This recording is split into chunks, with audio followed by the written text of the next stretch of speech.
Hello everyone, in this video we will see about second module, first topic. So in second module the most concentrated topics is about multi-programming. So we will see multi-threaded programming first. So coming to multi-threaded programming, what is the motivation behind multi-threaded is, in modern application we have we need system which does multiple tasks at a time. So to execute one application, if we can use multiple threads at one point of time, then the execution becomes easier and faster. So most of the applications in modern computer run based on multi-threaded. So multiple tasks with the application can be implemented by separate threads so that it can update, display, fetch data, spelling corrections. If we take the example of Word document, all these can be done at once so that each task is taken care by each thread and executed in fastest way. So process creation is, if the process created for the Word document with only one single thread, then it becomes heavyweight process.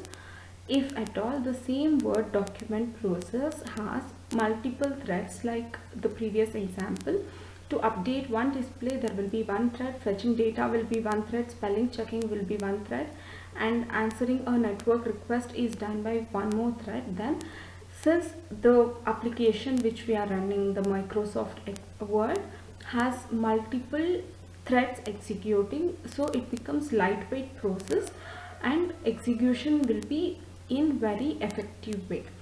So in the present generation we also use kernels, like that operating system is also working under multi-threaded module. Coming to multi-threaded server architecture, so even your servers like Google server or your Gmail server, everything work on multi-threaded concepts.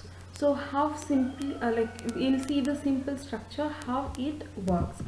So in simple, we have a server which can have multiple requests by the client.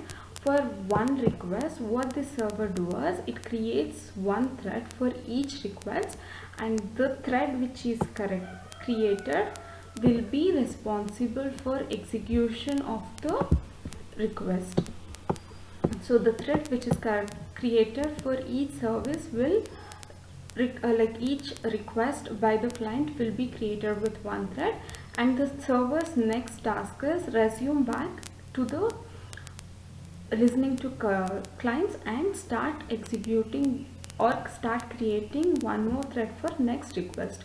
As a sample, if we take Google server, per second it takes 1000 client requests. So what happens here is, for one server submitting or responding for 1000 clients in 1 second is very difficult task. What if all 1000 are created with threads and each thread is responsible for one client server or for serving one client service? Then execution becomes lightweight and execution becomes effective.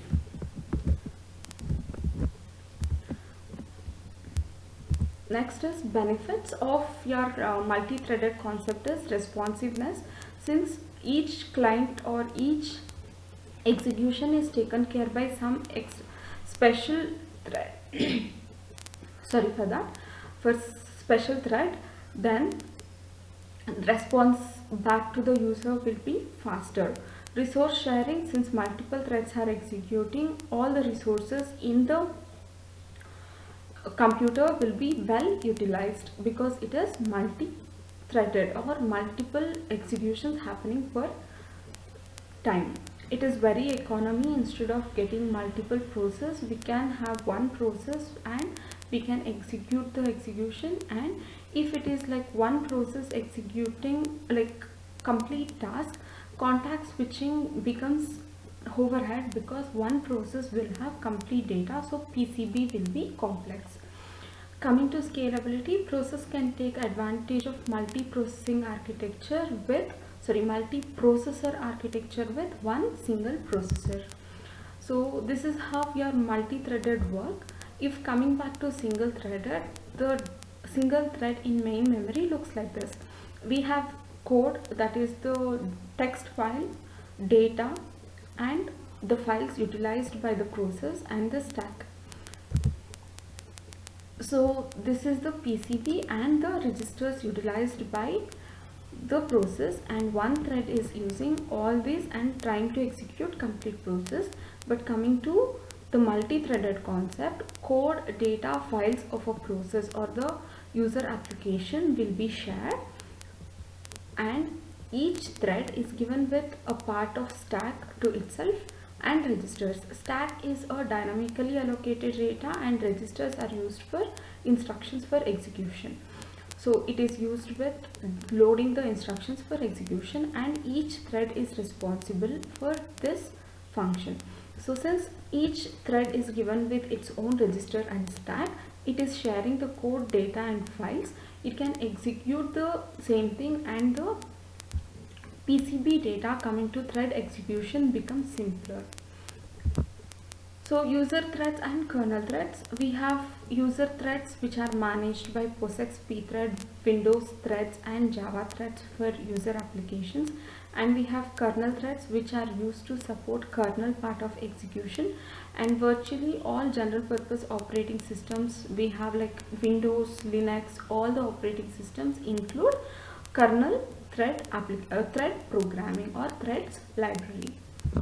Coming to multi-threaded module, as we see, the process, user process as well as kernel process also use multi-threaded concept. How this user threads and kernel threads are interacting. It is interacting based on first method as many to one, where kernel will have only single thread and user have multiple threads. All the threads are executed on one kernel thread by blocking the kernel. Whichever the thread is given by given access to the kernel, then it is blocking other threads until it completes the process. Example are Solaris' green thread model and GNU portable thread module. Coming to one-to-one, we have multiple kernel threads and multiple user threads in this module, but each and every kernel is allocated with one user thread for execution. After that thread is executed, then comes the next thread for allocation. For example, Windows, Linux, and Solaris 9 and later versions use this model. Many to many, where you have same multiple user threads and multiple kernel threads, but multiple kernel threads and multiple user threads are not allocated one-to-one. Instead, any user or any user thread can rely on any kernel thread for execution. Windows with Threadfiber package utilizes this type of concepts. And then we have two-level module threads, where single operating system has multi-thread like many-to-many concept, but it also allows the user threads to bond to a kernel thread also. It is like a hybrid model, combination of one-to-one and many-to-many model. Example like Solaris 8 and earlier version, Unix 264, all these operating system use this two-level module. I hope you understood the topic. Thank you.